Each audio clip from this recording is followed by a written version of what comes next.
সম্মানিত দর্শক, আসসালামু আলাইকুম। আশা করি আল্লাহ তাআলার অশেষ মেহেরবানিতে আপনারা ভালো আছেন। ধৈর্য ধারণ করার ফজিলত। ধৈর্যশীলদের আল্লাহ যে পুরস্কার দেবেন। চলার পথে মানুষ কখনো সুখের দেখা পায়, আবার কখনো কখনো দুঃখ ঘিরে ফেলে তাকে। তবে সুখের সময় শুকরিয়া ও দুঃখের সময় আল্লাহ তাআলার কাছে সাহায্য চাইতে বলা হয়েছে। হাদিসে এসেছে, মুমিনের বিষয়টি বড় আশ্চর্য রকমের। বিপদে পড়লে এতে সে ধৈর্য ধরে, আবার সুখে থাকলে আল্লাহ তাআলার শুকরিয়া আদায় করে। তবে উভয় অবস্থায় তার জন্য কল্যাণকর। সহিহ মুসলিম 2999। ধৈর্য দুই প্রকার। এক, গুনাহ থেকে নিজেকে বিরত রেখে ধৈর্য ধরা এবং দুনিয়াবি বিভিন্ন ক্ষতির উপর ধৈর্য ধরা। দুই, আল্লাহ তাআলার বিধান পালন করতে গিয়ে যে বাধা বিপত্তি আসে তাতে ধৈর্য ধরা। হযরত মুসা আলাইহিস সালাম একবার আল্লাহ তাআলার কাছে জানতে চাইলেন, হে আল্লাহ, আমি কিভাবে তোমার শুকরিয়া আদায় করব? বলা হলো, আমাকে স্মরণ করো, ভুলে যেও না। আমার স্মরণ হলো শুকরিয়া আদায় এবং ভুলে যাওয়া হলো কুফর। কোরআন, হাদিস ও বুজুর্গদের বাণীতে ধৈর্যের অনেক উপকারিতার কথা বর্ণনা করা হয়েছে। ধৈর্যশীলদের পুরস্কার বিষয়ে কোরআনে বলা হয়েছে, হে মুমিনগণ, তোমরা ধৈর্য ও নামাজের মাধ্যমে সাহায্য প্রার্থনা করো। নিশ্চয়ই আল্লাহ ধৈর্যশীলদের সঙ্গে রয়েছেন। সূরা বাকারা আয়াত 153।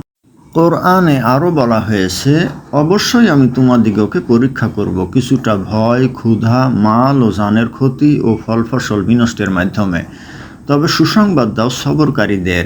যখন তারা বিপদে পতিত হয় তখন বলে, নিশ্চয়ই আমরা সবাই আল্লাহর জন্য এবং আমরা সবাই তারই সান্নিধ্যে ফিরে যাব। তারা সে সমস্ত লোক যাদের প্রতি আল্লাহর অফুরন্ত অনুগ্রহ ও রহমত রয়েছে এবং এসব লোকই হেদায়েত প্রাপ্ত। সূরা বাকারা আয়াত 155। এছাড়াও রাসূল সাল্লাল্লাহু আলাইহি ওয়াসাল্লাম ধৈর্যকে সর্বোত্তম নিয়ামত বলে আখ্যা দিয়েছেন। তিনি বলেন, যে ব্যক্তি ধৈর্য ধারণ করে আল্লাহ তাকে ধৈর্যশীলতা দান করেন। ধৈর্যের চেয়ে উত্তম ও ব্যাপক কোনো নিয়ামত কাউকে দেওয়া হয়নি। বুখারী হাদিস 1469।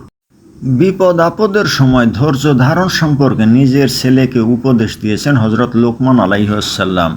কোরআনে বলা হয়েছে, হে ছেলে, নামাজ প্রতিষ্ঠা করবে, সৎ কাজে আদেশ করবে, মন্দ কাজে নিষেধ করবে, আর বিপদ আপদে সবর করবে। নিশ্চয় এটা সাহসিকতার কাজ। সূরা লোকমান আয়াত 17। তো সম্মানিত দর্শক, ধৈর্য ধারণ করার আরও অনেক ফজিলত রয়েছে।